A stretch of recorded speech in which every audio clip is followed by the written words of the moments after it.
والصلاة والسلام على سيد الرسل وخاتم الأنبياء أما بعد فأعوذ بالله من الشيطان الرجيم بسم الله الرحمن الرحيم وإن كنتم جنبا فاطهروا وإن كنتم مرضى أو على سفر أو جاء أحد منكم من الغائط أو لامستم النساء فلم تجدوا ماء فتيمموا صعيدا طيبا فامسحوا بوجوهكم وأيديكم منه ما يريد الله ليجعل عليكم من حرج ولكن يريد ليطهركم وليتم نعمته عليكم لعلكم تشكرون واذكروا نعمة الله عليكم وميثاقه الذي واثقكم به إذ قلتم سمعنا وأطعنا واتقوا الله إن الله عليم بذات الصدور آمنت بالله صدق الله مولانا العلي العظيم وبلغنا رسوله النبي الصادق الأمين ونحن على ذلك لمن الشاهدين والشاكرين والحمد لله رب العالمين. اللهم صل على محمد وعلى آل محمد كما صليت على إبراهيم وعلى آل إبراهيم إنك حميد مجيد. اللهم بارك على محمد وعلى آل محمد كما باركت على إبراهيم وعلى آل إبراهيم إنك حميد مجيد. سورۃ المائدہ کا رکوع نمبر 2 چل رہا تھا. آیت نمبر 6 کا دوسرا حصہ اور آیت نمبر 7 آپ کے سامنے تلاوت کی گئی ہے. یہ چھٹا پارہ ہے اور دوسرا پاؤ ہے. دعا فرمائیں کہ اللہ رب العزت سننے سنانے کے بعد سمجھنے سمجھانے کے بعد ہم سب کو عمل کرنے کی توفیق نصیب فرمائے. آیت کے گزشتہ حصے میں اللہ رب العزت نے وضو کو بیان فرمایا. وضو حدث اصغر ہے. اور آج کے دوسرے حصے میں اللہ رب العزت نے غسل کو بھی بیان فرمایا اور تیمم کو بھی بیان فرمایا. اور غسل چونکہ حدث اکبر ہے تو حدث اصغر کو بھی بیان فرمایا، حدث اکبر کو بھی. حدث اصغر کے اندر یعنی بے وضو آدمی ہو تو قرآن مجید کی تلاوت کر سکتا ہے اور وظائف پڑھ سکتا ہے، اوراد پڑھ سکتا ہے، مگر قرآن مجید کی تلاوت کرنے کے ساتھ ساتھ اس کو ہاتھ نہیں لگا سکتا.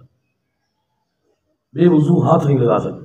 اور اگر جنبی حالت میں ہے، ناپاک حالت میں ہے، پھر قرآن مجید کو ہاتھ لگانا بھی حرام، قرآن مجید کی تلاوت کرنا بھی حرام. دونوں چیزیں. تو حدث اصغر کے اندر اللہ رب العزت نے وضو کو بیان فرمانے کے ساتھ یہ فرمایا کہ جب تم نماز کے لیے کھڑے ہو تو وضو کر لیا کرو. حدث اکبر سے آدمی ہر وقت پاک ہوتا ہے اور حدث اصغر کی ہر وقت ضرورت ہوتی ہے. تو آج کی آیت کے اندر فرمایا وَإِن كُنتُمْ جُنُوبًا فَاطَّهَّرُوا، اور اگر تم جنبی حالت میں ہو تو سب سے پہلے پاکیزگی حاصل کرو، پاک ہو جاؤ. اور فرمایا ناپاک آدمی، جناب رسول اللہ صلی اللہ علیہ وسلم نے ارشاد فرمایا کہ جس گھر میں ناپاک آدمی ہوتا ہے وہاں رحمت کے فرشتے بھی نہیں آتے، رحمت کے فرشتے بھی دور ہو جاتے. اور فرمایا جب وہ پاک ہو جاتا ہے تو پھر ہر وقت پاکیزہ رہتا ہے، باوضو رہتا ہے، تو پھر فرشتوں سے بھی اعلیٰ ہو جاتا ہے. یا تو فرشتے اس کی جنبی حالت میں اس کے قریب نہیں آتے، اس کے گھر کے اندر داخل نہیں ہوتے، یا وہ ہر وقت باوضو رہے تو فرشتے بھی پھر اس پر فخر کرتے ہیں. تو اس لیے فرمایا وَإِن كُنتُمْ جُنُبًا فَاطَّهَّرُوا، جب تم جنبی حالت میں ہو، ناپاک حالت میں ہو. ناپاک حالت میں فرمایا کہ انسان کا مادہ تولید شہوت کے ساتھ نکلے تو اس وقت انسان ناپاک ہو جاتا ہے. اور پھر قرآن مجید نے وہاں یہ بات بھی فرمائی ہے کہ وَإِن كُنتُمْ مَرْضَىٰ سے تیمم کو بیان فرمایا. اب وضو اور غسل کے فرائض 3 ہیں. غسل کے فرائض 3 ہیں اور وضو کے فرائض کو کل بیان کر دیا گیا تھا. غسل کے اندر سب سے پہلے کلی کرنی ہے اور گلے کے نیچے تک پانی پہنچانا ہے غرارہ کر کے، اگر روزہ دار نہیں ہے۔ روزہ دار ہے تو پھر اس طرح نہیں کرنا، پھر کلی کرنا۔ ایک دفعہ پانی پہنچانا فرمایا یہ فرض ہے، اور 3 مرتبہ غرارہ کرنا یہ سنت ہے۔ اسی طرح ناک کا استنشاق کرنا ہے، ناک کی نرم ہڈی تک 1 مرتبہ پانی پہنچانا فرض ہے، اور 3 مرتبہ اس طرح کرنا یہ سنت ہے۔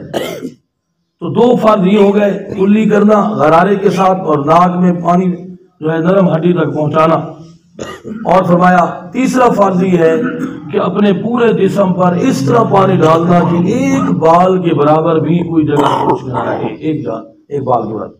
کل بھی میں نے آپ کے سامنے وہ حدیث پاک سنائی تھی، جناب رسول اللہ صلی اللہ علیہ وسلم نے ارشاد فرمایا ہر بال کے نیچے جنابت ہے، ہر بال کے نیچے۔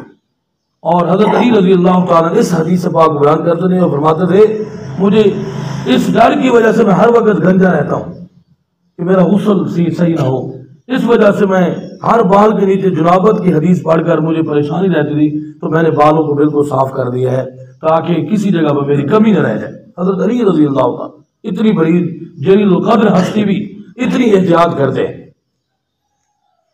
غسل اور وضو اس سے آدمی پاک ہو جاتا ہے۔ ایک حدیث پاک کے اندر یہ ہے، جناب رسول اللہ صلی اللہ علیہ وسلم نے ارشاد فرمایا، صحابہ کرام کو ایک مرتبہ بیان فرماتے ہوئے فرمایا کہ قیامت کا دن جب ہوگا، اللہ کے سامنے لوگ جمع ہوں گے، تو سب سے اول میں شخص ہوں گا جس کو سجدہ کرنے کی اجازت ہوگی، باقی سب کھڑے ہوں گے، اجازت نہیں ہوگی سجدہ کرنے کی۔ فرمایا سب سے اول میں ہوں گا جو اللہ کے سامنے سجدہ ریز ہو جاؤں گا، اور سب سے اول شخص میں ہوں گا جو سجدے سے اٹھوں گا، سجدے سے اٹھنے کی اجازت بھی مجھے ملے گی۔ جب میں سجدے سے اٹھوں گا تو میں ساری امتوں کے لوگ کھڑے ہوں گے، ان کے درمیان سے میں اپنی دائیں طرف بھی اپنی امت کی پہچان کروں گا، بائیں طرف بھی اپنی امت کی پہچان کروں گا، اپنے آگے بھی اپنے پیچھے بھی اپنی امت کی میں پہچان کروں گا۔ ایک صحابی نے پوچھا اللہ کے رسول، نوح علیہ السلام، آدم علیہ السلام سے لے کر عیسیٰ علیہ السلام تک ساری امتیں کھڑی ہوں گی، آپ اپنی امت کی کیسے پہچان کریں گے؟ تو رسول اللہ صلی اللہ علیہ وسلم نے ارشاد فرمایا جو وضو ہے نا، وضو پہلی امتوں کے اندر بھی تھا، لیکن میری امت کے اندر میری وجہ سے یہ خاصیت ہے کہ میرے باوضو رہنے والے لوگ، وضو دار لوگ، ان کے چہرے، ان کے ہاتھ اور ان کے پاؤں وضو کی وجہ سے چمک رہے ہوں گے، یہ میری امت کی پہچان ہے۔ میں اپنی امت کی پہچان اس طرح کروں گا کہ وضو کرنے کی وجہ سے ان کے چہرے، ان کے ہاتھ، ان کے پاؤں چمک رہے ہوں گے۔ یہ خاصیت بھی اس امت کو ہے۔ پہلے والی امتیں بھی وضو کرتے تھی، لیکن ان کے ساتھ ایسا نہیں ہوگا۔ رسول اللہ صلی اللہ علیہ وسلم کی برکت کی وجہ سے اللہ تعالیٰ قیامت میں ہمارے چہروں کو، ہماری پیشانیوں کو چمکا دیں گے، اور ہمارے ہاتھ چمک رہے ہوں گے، ہمارے پاؤں چمک رہے ہوں گے۔ میرے آقا صلی اللہ علیہ وسلم ہماری پہچان اسی انداز سے کریں گے۔ اس لیے وضو کے اندر احتیاط کیا کریں، اور وضو بڑی ترتیب کے ساتھ ہونا چاہیے۔ جتنا اچھا وضو ہوگا اتنی اچھی نماز ہوگی، جتنا وضو کامل ہوگا اتنی نماز کامل ہوگی۔ تو فرمایا وضو بھی کرنا ہے، غسل بھی کرنا ہے، حدث اصغر سے بھی پاک ہونا ہے، حدث اکبر سے بھی پاک ہونا ہے۔ ہاں اگر پانی میسر نہیں ہے، اگر پانی میسر نہیں ہے اور آپ نے وضو بھی کرنا ہے، غسل بھی کرنا ہے، اس صورت میں اللہ رب العزت نے فرمایا پھر تمہارے لیے ایک خاص یہ ہے کہ تیمم کی اجازت دی ہے۔ آیت کے اگلے حصے کے اندر وَإِن كُنتُم مَرْضَىٰ، اگر تم مریض ہو، ایسے مریض کہ ڈاکٹروں نے، حکماء نے پانی کے قریب جانے سے منع کر دیا ہے، اور ایک ڈاکٹر نہیں بلکہ مستند اور ماہرین ڈاکٹروں میں سے کم از کم 3 ڈاکٹرز یا 3 حکماء اس بات کا فیصلہ کریں کہ یہ پانی کے قریب نہ جائے ورنہ اس کو موت آ جائے گی، طبیعت اس کی خراب ہو جائے گی، مرض بڑھ جائے گی، تب اجازت ہے۔ یہ نہیں ہے کسی ایک عام ڈاکٹر نے کہہ دیا اور کہا کہ پانی قریب نہ جاؤں تو اس نے تیمم کرنا شروع کر دیا، یوں نہیں۔ تو پھر اگر تم مریض ہو، اولا سفر، یا کسی سفر پر گئے ہو اور پانی میسر نہیں ہے، 1 کلومیٹر ایسے، 1 میل، 1 میل ایسے، 1 میل ایسے، 1 میل ایسے، یعنی ہر طرف سے 1 میل تک پانی میسر نہیں ہو رہا۔ اور فرمایا او جاء احد منکم من الغائط، یا تم قضائے حاجت سے فارغ ہوئے ہو اور پانی میسر نہیں ہے، او لامستم النساء، یا تم اپنی بیویوں سے، اپنی عورتوں سے قربت حاصل کر چکے ہو اور پانی فلم تجدوا ماء، تم پانی کو نہیں پاتے، تو پھر اس صورت میں فرمایا فتیمموا صعیدا طیبا، فرمایا پاک مٹی کے ساتھ تیمم کرنا ہے، پاک مٹی کے ساتھ، مٹی پاک ہو اور اس کے اوپر جو ہے، کیونکہ تیمم جو لفظ ہے نا یہ ہے قصد کرنا، ارادہ کرنا۔ تیمم کا معنی ہے ارادہ کرنا، ارادہ کرنا ہے پاکیزگی حاصل کرنے کا۔ اور فرمایا اس کے اندر تیمم کے اندر 2 فرض ہیں، 2 ضربیں ہیں، ضربتین، 2 ضربیں ہیں۔ ایک ضرب مارنی ہے مٹی کے اوپر، مٹی اگر زیادہ لگے تو جھاڑ لینا ہے، زیادہ مٹی لگنے سے جھاڑ لینا ہے، بس اتنی مٹی ہو کہ منہ کے اوپر جو ہے زیادہ نشانات اس کے نظر نہ آئے، اور ہونی بھی چاہیے کم از کم۔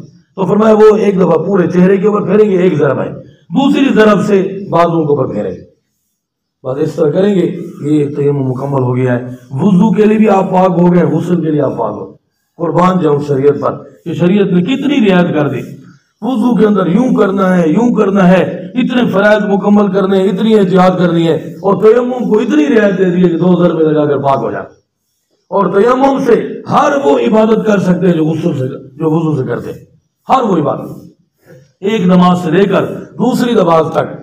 فرمایا کہ ہر چیز آپ پڑھ سکتے ہیں، قرآن کی تلاوت، عبادت، وظائف، نماز، نفل، فرائض سب کے ساتھ پڑھ سکتے ہیں۔ جس طرح وضو ٹوٹ جاتا ہے ہوا کے خارج ہونے سے، اور جس طرح خون نکلنا، ہم وضو کے مسائل کو سمجھتے ہیں، اسی طرح تیمم بھی اس کے انداز سے ٹوٹ جاتا ہے۔ لیکن تیمم ایک اور زیادہ چیز سے ٹوٹ جاتا ہے، یعنی وضو جو ہے جن چیزوں سے ٹوٹ جاتا ہے، تیمم بھی انہی چیزوں سے ٹوٹ جاتا ہے۔ لیکن تیمم ایک اور چیز سے بھی ٹوٹ جاتا ہے، وہ کیا ہے؟ بیمار کو صحت مل جائے، اور پھر پانی نہ ملنے والے کو پانی مل جائے تو تیمم ختم، تیمم اسی وقت ٹوٹ جاتا ہے۔ پانی نہیں مل رہا تھا، اچانک آگے پانی آ گیا، تیمم ختم۔ اور بیمار تھا، بالکل طبیعت ٹھیک ہو گئی ہے تو تیمم ختم، دوبارہ وضو کرے گا، آپ نماز پڑھے گا۔ تو یہ ہے تیمم۔ فرمایا 2 ضربیں ہیں، فَتَيَمَّمُوا صَعِيدًا فَامْسَحُوا بِوُجُوهِكُمْ وَأَيْدِيكُمْ مِنْهُ۔ فرمایا کہ ایک دفعہ اپنے ہاتھوں کو چہرے کے اوپر مال لینا ہے، اور دوسرا اپنے ہاتھوں کے اوپر۔ فرمایا کہ بس یہ 2 ضربیں ہیں، ان کے ساتھ تیمم مکمل ہو جائے گا، تو انسان جو ہے غسل سے بھی اور وضو سے بھی، دونوں طرف، حدث اصغر سے بھی حدث اکبر سے بھی پاک ہو جائے۔ اللہ تعالیٰ نے ساتھ ساتھ یہ فرمایا ما یرید اللہ لیجعل علیکم من حرج، اللہ تعالیٰ تمہیں کسی مشقت کے اندر، کسی تکلیف کے اندر نہیں ڈالنا چاہتا۔ یہ بڑی نرمی ہے کہ بیمار تھا، اب اللہ تعالیٰ اتنی نرمی فرما دی ہے، پانی نہیں مل رہا اور انسان کو فکر ہے کہ میں نے نماز پڑھنی، اللہ نے نرمی، اتنی نرمی فرما دی ہے۔ فرمایا اللہ تعالیٰ تمہیں کسی تکلیف میں نہیں ڈالنا چاہتا، وَلَٰكِن يُرِيدُ لِيُطَهِّرَكُمْ، بلکہ اللہ تعالیٰ یہ ارادہ کرتا ہے تمہیں پاک کر دے۔ ناپاکی کی صورت میں مومن ہر وقت پریشان رہتا ہے، یا کیا کروں، میں پریشان ہوں۔ مومن ناپاکی کی حالت میں بے چین رہتا ہے، جو ناپاکی کی حالت میں بے چین نہ رہے وہ مومن نہیں ہے۔ مومن ناپاک نہیں رہنا چاہتا، مومن ہر وقت پاک رہنا چاہتا، کیونکہ اس کا ہر وقت پاک رہنا یہ فرشتوں کی صفت ہے، تو اس فرشتوں کی صفت میں رہنا چاہتا ہے۔ اور ناپاک رہنا، اس سے فرشتے بھی نفرت کرتے ہیں، اور یہ تو حیوانیت ہے، جو ہر وقت ناپاک رہے اس کے اوپر نہ برکت ہوتی ہے نہ رحمت ہوتی ہے۔ تو اللہ تعالیٰ تمہیں پاک کرنے کا ارادہ رکھتا ہے، وہ تمہیں مشقت میں نہیں ڈالنا چاہتا۔ وَلِيُتِمَّ نِعْمَتَهُ عَلَيْكُمْ، اللہ تعالیٰ اپنی نعمتوں کو تمہارے پر مکمل کرنا چاہتا ہے، لَعَلَّكُمْ تَشْكُرُونَ، تاکہ تم اللہ کے شکر گزار بندے بن جاؤ۔ وَاذْكُرُوا نِعْمَتَ اللَّهِ عَلَيْكُمْ، تم یاد کرو اللہ کی نعمتوں کو جو اس نے تمہارے پر کی ہیں، جتنی نعمتیں کی ہیں ان کو یاد کرو۔ ہر نعمت کو بندہ یاد کرے تو کبھی ناشکری ہوگی بھی نہیں۔ وَمِيثَاقَهُ الَّذِي وَاثَقَكُم بِهِ، اور فرمایا اپنے وعدے کو پورا کرو جو اللہ سے تم کر چکے ہو۔ اِذْ قُلْتُمْ سَمِعْنَا وَأَطَعْنَا، جبکہ تم نے یہ کہا تھا کہ ہم نے سن بھی لیا ہے اور ہم اطاعت کریں گے ہمیشہ کی۔ تو اطاعت کرنے کا اور فرما برداری کرنے کا ہم نے وعدہ کر رکھا ہے، تو لہذا ہم اس وعدے کو پورا کریں گے۔ وَاتَّقُوا اللَّهَ، اور تم اللہ سے ڈرتے رہو۔ إِنَّ اللَّهَ عَلِيمٌ بِذَاتِ الصُّدُورِ، بے شک اللہ تعالیٰ دلوں کے بھیدوں کو بھی جاننے والا ہے۔ دلوں کے ارادے اور خیالات کی جتنی قسمیں ہیں، ایک خیال ہے آتا ہے اور فوراً نکل جاتا ہے، انسان اس کو ہمیشہ کے لیے بھول جاتا ہے، اللہ اس کو بھی جانتا ہے۔ اور ایک خیال ہے تھوڑی دیر کے لیے ٹھہرتا ہے پھر نکل جاتا ہے، اللہ اس کو بھی جانتا ہے۔ ایک خیال یہ ہے آ کر پھر وہ جگہ پکڑ لیتا ہے، انسان کو فکر لگ جاتی ہے یہ میں پورا کروں، اللہ اس کو بھی جانتا ہے۔